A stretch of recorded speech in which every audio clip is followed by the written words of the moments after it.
everybody out there in YouTube land. This is Chef Stephanie for my Tuesday savory video.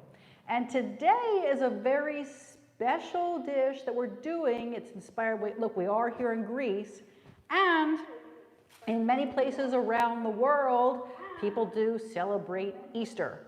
And so in certain parts of the world, they celebrate Easter at different times. Here in Greece, we actually follow the Greek Orthodox calendar, so it's a little bit later. So that actually means, so in a lot of parts of the world, Easter this year is on April 4th. But here in Greece, it's actually on May 2nd, I believe, or May 5th. Anyway, that first Sunday in May. So just yesterday, they had something, we had a holiday here called Clean Monday. And I can't begin to say it yet in Greek, but I promise you by next year, I'll be able to say it in Greek. But Clean Monday is loosely translated as, well, it's not loosely translated, it actually is Clean Monday, and it signifies the first day of Lent here in Greece. I don't know what happened there, we got a little interrupted. Anyway, so Mageiritsa is this dish is typically the one that is eaten, it's the very first meal at the end of Greek Lent. That's right. They typically eat lamb, and so this dish is a vegan lamb. So at the very stroke of midnight, my friend Olga told me this, at the very stroke of midnight, they have fireworks when Lent is over on that Easter Sunday, and after the fireworks, after they go to church, they rush home and they eat this soup. That's right, Margareitsa. And so typically it's made from lamb, oftentimes, and believe it or not, to get people back into eating normal or traditional meat products, they slowly will eat things like intestines. That's right. So they often use like the insides or the internal parts, like the offal of various animals, most typically, once again, lamb. So now I'm going to show you how we're making our vegan lamb that you and your family and friends can enjoy all throughout Lent, because there's no meat product in here. That's right. So we're going to be making this with vital wheat gluten. So our lamb is going to be made, our vegan protein is going to be made from vital wheat gluten. So this is something that is readily available around the world. It is in a nice powdered form. And then we're going to be adding to that some lamb seasoning. Now, if you do come to class with us here in our vegan cuisine, which is in our level 1 course, we do teach you how to make this lamb seasoning blend. And I will tell you that the secret ingredient, or the main ingredient in here, is this, juniper berries. And they give this the really signature dish because lamb is typically can be a strong, intense flavor of a dish. So I'm going to bring you down to show you how we make our lamb. Okay, so all you want to do is have a nice large bowl, and then in here I'm going to be mixing, I have my vital wheat gluten, and then put in your lamb seasoning. Now, I do have a variation in the recipe of the water. I do have it ranging from 160 to 190 grams, between 2/3 and 1 cup of water. You do really want to, all you're trying to do here, chefs, is you want to mix this, I'd mix this up a little bit. All you're trying to do is make sure that all of this powder becomes wet. So I'm going to be, I actually have measured out 180 grams because that works well in our humidity level here. But I'm going to use almost all of it. Mix it up here, and I just want to show you, all you want to do is have this all, you can see it's turning darker color. It's still a little on the dry side, so I will add the rest of my water. Okay, so we're just going to mix this up. Get that all moved around. I'll tell you, this is a bear to clean up, so I typically use a wooden spoon, and this is a way to get the bowl clean, because you don't want to have this sticks in your kitchen and clean up. And this shows you all how to incorporate everything literally onto or into your lamb. So I'm just going to come here, get the rest of this, and you can see this all came together very nicely. And now you just want to knead this for about a minute. So now if you don't have the lamb seasoning, don't worry, you can add things like I have it in here in the method. You can add things like, well, once again, the juniper berries. You do want to dry roast them. You can add some garlic powder, pepper, rosemary, thyme. These are all spices that are very commonly eaten in lamb. So once again, just need that for about a minute. I'm going to do a little quicker here for the sake of time. I'm going to cut this in half. And then now you just want to flatten these out into two almost steaks, two portions. And then you want to get some aluminum foil. You just want to flatten these out. It doesn't have to be perfect, and I'll show you why in a minute. But you do want to cover these tightly. Do the other one. And then you want to put it into a steaming basket and steam it for about 45 minutes.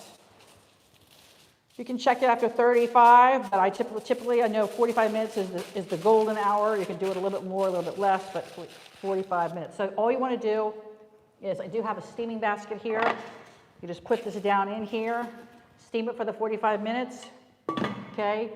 Don't burn yourself, and then you will come back and let them rest. You can do these a day ahead of time, it's fine, or you could just make sure when you are doing this, you want to let them cool. So now I'm going to show you. I did another batch yesterday so that I can show you once they come out. So once it's done, it'll still be in the foil, of course, and then now this one has been cooked and cooled. And now you can see this turns into, it's much firmer. It still maintains its color. It's a little darker, but it has a really fantastic texture. Now, it is easier to cut this, chefs, just with a knife going boom, boom, boom, boom, boom, boom, boom. But unfortunately, it then looks cubed and doesn't really look organic. So it was actually Chef Jessica that suggested this to me, and I thought she gave me a great idea by making this, by actually ripping this by hand, or I've determined another technique that you can use is actually using a fork. Because what we're looking for, and I've already done a bunch of it, what we're looking for is a more organic, lamb-ish looking size and shape. Because I'm going to show you once again, if you were just to cut this up and dice this, it would look more like it came out of a machine. You know, you don't want perfect cubes like this, because lamb typically doesn't come in cubes, right? Lamb's not going to look like a big bouillon cube. So what you want to do is just after, once again, after your seitan has cooled, or after your lamb has cooled, just take a fork. Look, you can rip it if you like. You can just manipulate it, and you can just rip it. That's totally fine. It's something good you can have the kids doing. Very easy. We'll put these cubes in here. So just rip it with your hands. Or, alternately, if you like, you can just take a fork and kind of just drag it through the meat. It is quite tough, if you will. It's going to get softer as it cooks into our soup. But lamb, chefs, is something that is tougher. You know, it's not a soft, very mild meat. It can often be a little bit tougher. So if you do want this to be a little bit less tough, you can add just a teeny weeny bit of rice flour or even garbanzo flour to your mix. You would just reduce the amount of the vital wheat gluten. And you can make pieces as big or as small as you like. It's your choice. Once again, you just want to keep scraping these. All right. And we'll come back to this in a minute, but I just want to show you in the meantime, what I'm going to be doing here is heating up this pot, this same pot that I use for steaming, and I'm going to be heating this up, and we're going to heat this up over medium oil, now medium heat, excuse me. We are going to be using a good amount of olive oil here.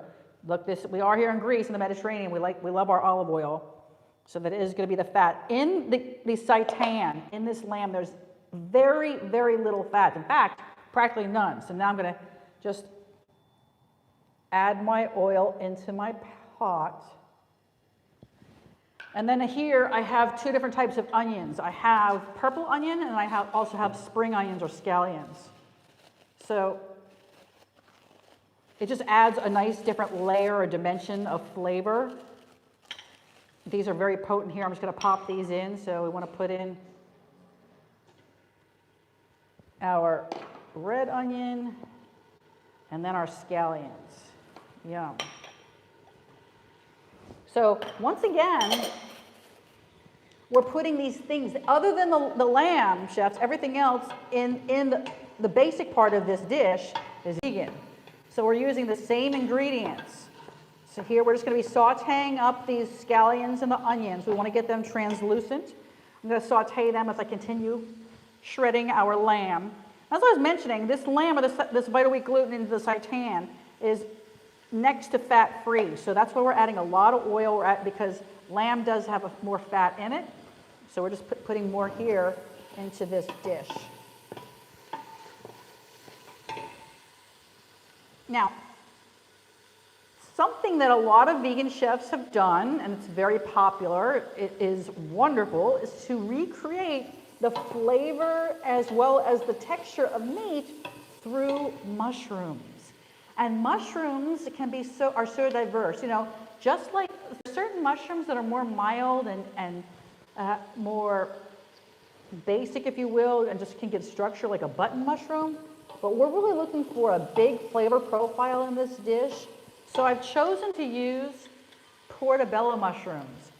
And I have the portobello mushrooms, it says half duxelle and half in a rough chop. So this is the rough chop. And then duxelle, chefs, is just a fancy term for really like mince, if you will, of mushrooms. And this is going to go in, those duxelle mushrooms are so small, they're going to be going in just a second. And I'm going to be creating almost like this wonderful mushroomy, meaty sauce. So if you've seen if you still cook traditionally, or you know people who cook traditionally, meaning still with meat products, they often add meat, whether it be fat or actual meat, to a stock or to a sauce. I mean, it happens in bolognese, it happens in so many dishes throughout the world. So we're not using, of course, any meat, but we are using these meaty mushrooms to infuse into our really rich sauce that will then be created as a base and be moving on into this flavorful soup. So I'm okay with these right now. They are getting my onions are getting translucent, so I'm going to pop in my mushrooms. You just want to finely chop those. Once again, if you can't get portobellos, you can try shiitakes. That'd be okay. If you can't get either of those, you can use button mushrooms. You're just going to be sacrificing a little bit of flavor, but you'll still get the good texture. But please, if you can, I would absolutely encourage you to get the portobellos. So now we want to just cook out that duxelle a little bit. It's the liquid or the liquid or the water content of those duxelles is going to absorb. It's going to cook out. It's going to take on the oil and some of the flavors of the onions. Now I'm going to be adding my lamb as well as my other mushrooms.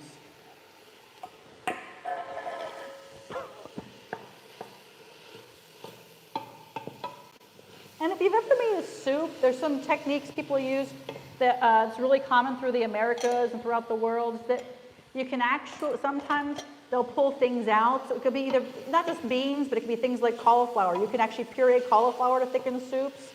You can also puree beans to thicken soups. Here, it's kind of what we're doing with the mushrooms. We're leaving some big and chunky to get more flavor in there and have something else going on in our mouth, because the mushrooms are going to have a different texture than that thick lamb.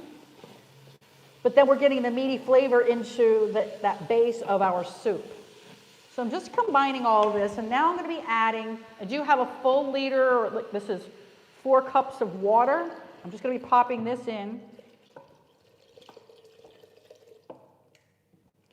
And then, now everything's quiet.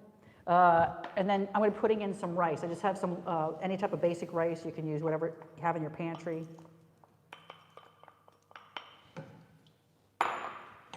And then a really interesting part of this recipe is actually romaine. And so there's so many greens that are delicious in soups. You know, I think we typically think of things like spinach and maybe even kale in a soup. We don't often think of this beautiful head of romaine as being something that we cook. I think most people just think of it as being a part of a salad. For example, a Caesar salad, this is a major component, but believe it or not, romaine is absolutely fantastic to be put into a cooked soup. So you just want to make sure that you remove, discard any dirt or debris. If you like, you can, and here I have a little bit of brown, so I'm going to get rid of that. Typically, this is chopped fine. So you can buy this pre-cut, but I like to do it myself because when it's pre-cut, it's a little bit bigger. I can make this more of like a coleslaw finer chop. It makes it easier to get onto your spoon or onto your fork as you're eating this.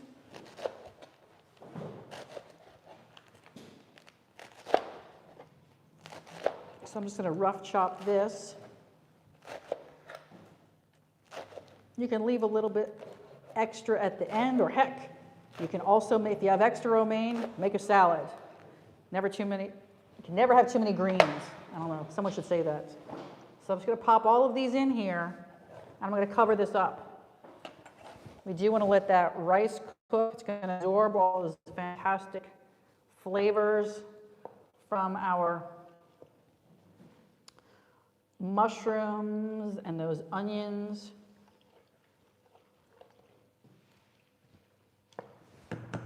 All right, so I'm going to let that have fun in there while I talk to you about a couple other unique things about this dish. Now, in Greece, many of you might have heard in the French world, there is a very rich sauce called hollandaise. It's an egg, and it's a very creamy butter and egg sauce that is light, and it is just, while it is light, it's very, very flavorful.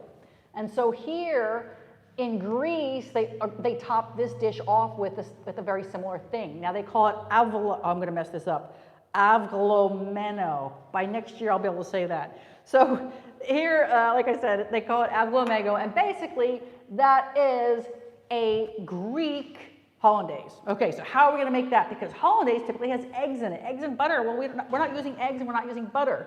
But we do have something that is similar. So I'm going to bring it over here. I'm going to show you my vegan egg Avgolemono setup. Here we go. I do have set up for us. We are going to be mixing. Then we do have here something that we do have at the Academy, something called Gloria. And Gloria is a fancy term for our chicken that doesn't have to lay eggs for human consumption. So Gloria is a powdered egg. We do sell it on our website called Free From That. So in order to make this part of the recipe, you would need this ingredient. So you can absolutely make this soup. I'm going to show you how to finish it up. If you don't have Gloria and you can't make this vegan hollandaise, the Avgolemono, don't worry. It's going to be less complete, but it'll still be very delicious. But we're going to use a little bit of this Gloria, and then there's a teeny weeny bit of baking soda or bicarb. And all I'm going to do is in here I have a little bit of water and I have a little bit of vinegar. And so I'm just going to be mixing the Gloria into this. And then now I'm going to I'll bring it down here so you can see it. I'm going to make some more noise. I'm going to be using an immersion blender.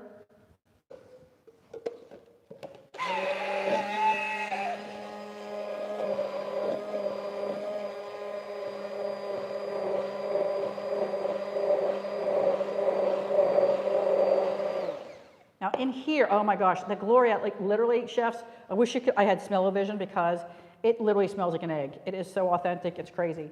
So if you can get it, I encourage you to do so. It's fantastic. You can use it in other things like frittatas and omelets and all kinds of things, but literally it's so versatile. I encourage you to get it. I also want to show you in a traditional hollandaise, and it's very popular here in Greece. They use a lot of nutmeg. And, ooh, can you get that? I just want to show this to you. So this is fresh nutmeg. I'm all about, look, chefs, I'm all about really, saving time and having things pre-done. But here's an example where I always make a point. There's certain spices that I think are mission critical to always use fresh. And one of them is cumin, and the second one is nutmeg. So you always want to grind it fresh. And so this is actually a microplane. I do encourage you to get one of these if you can. And And so you just get this nutmeg, this is whole, and so I'm just going to be grating a little bit of this. These microplanes are great for ginger, they're great for garlic. They'll save you, believe me. It's a great, ask for it for Christmas. It's a stocking stuffer. So there's the beautiful nutmeg, isn't that gorgeous? So we're just gonna pop a little bit of that in, and I'm gonna continue blending it, and then I'm gonna be streaming in. This is actually just some vegan butter or margarine, and I'm just gonna be streaming this in.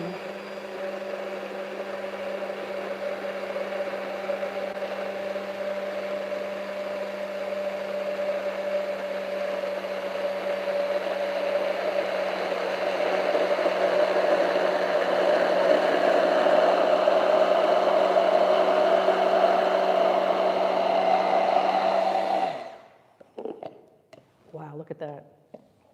Isn't that impressive? Jessica made this recipe, and literally, chefs, I'll tell you, this was a game changer for me because as a child, one of my favorite dishes was, believe it or not, was eggs Florentine. So if you know that dish, it is something that uses poached eggs. So now I eat vegan poached eggs and hollandaise, and hollandaise is so rich. And so this is literally, you can make an easy vegan hollandaise. So easy, so delicious. And this will stay, you know, a lot of times when you make a hollandaise with traditional eggs, the shelf life is not very long. In fact, in the restaurant world, they can't keep it for more than 24 hours because it can go off and get people sick. So you don't want to get yourself or anybody else sick. And also, you don't want to have eggs. Yes, and it's allergy-free. Absolutely, this is all allergy-free. That's right. And so simple to use, allergy-free, cholesterol-free, cruelty-free, and this Gloria powdered mix has a shelf life of 2 years. You know, this comes, we sell these in 60-gram packs, and you only use 8 grams in this recipe. And this is a plenty to garnish this entire pot of soup. So let me just, yeah, I'm happy with that. Stream a little bit more of this in here. Fabulous. Now let's come back over to our soup. Ooh. Let's come back over to our soup and see how it's going, chefs. All right. Da da da da da, la da da. My gift to you is I will not sing because my singing is terrible. Terrible. So thank goodness this is not a microphone. La, la. Yeah. Okay. So our soup is simmering now. Boom. And now if you have been paying attention, which I hope you have, I have not seasoned this. Looking good, Chef Steph said. Thank you very much. Thank you. All right, so I've not seasoned this yet, so you absolutely want to check this for salt and for pepper. So there are a couple of things. We are going to be garnishing this, of course, with our hollandaise sauce. So I am going to test this. We haven't salted it yet. So I'm going to be salting this now to taste. A good amount of salt. Remember, your lamb there's some salt in our lamb seasoning. So in the lamb itself there is salt, but not in the soup until I did that. Do one more taste here.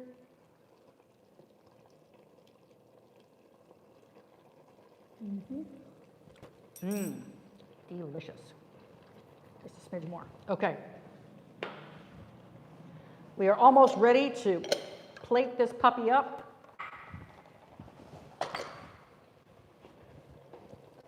Remember, this takes about 15 minutes to simmer. I'm going to take it off a little bit early because I want to finish this video so you can get to the store and buy these ingredients and make it yourself. I will let you know, this stays very well. You can make this a day ahead of time, the soup, and then you just want to have your garnishes on the side. It does reheat well, it does reheat as well, and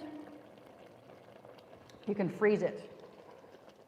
Because we've cooked the romaine, it doesn't get as funky. For those of you who know, when you freeze greens, they get a little bit weird, but when they're raw. But now that it's been cooked, it's totally fine, and you can freeze this in your desired batches. Okay, so now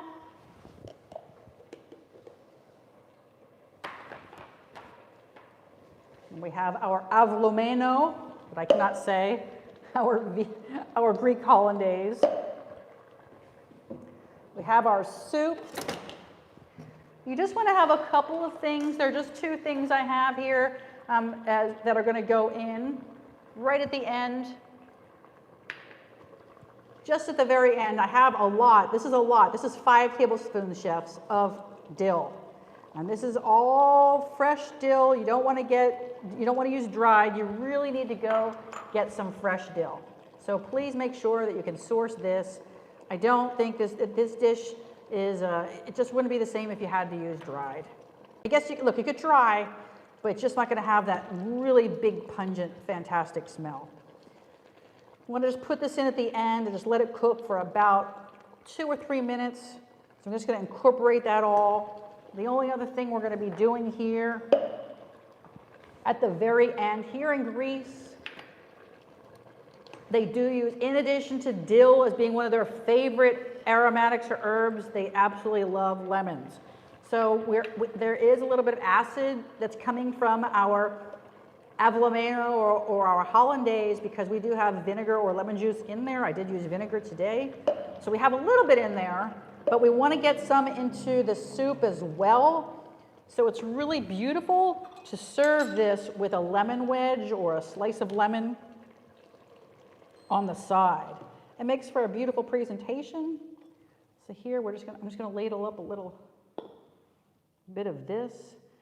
So once again, chefs, all Lent long, all year round, you can eat this. Anytime you're trying to give up meat, or your family or friends are trying to give up meat, you can have them eat this Margareitsa. So I'm gonna ladle on a little bit of that. The Avgolemono, typically this would be then stirred in to be very rich. A little bit of lemon. And when you're doing a presentation and you're serving it, you can garnish it, if you like, with some of the fresh dill. And there, whoa, and there you have your vegan Mageiritsa. Oh, my Greek friends are going to kill me that I butchered that name. Oh, there's my pun of the day, my vegan butchering of the Greek word. Okay, so now let's try it. We have in here the lamb seitan.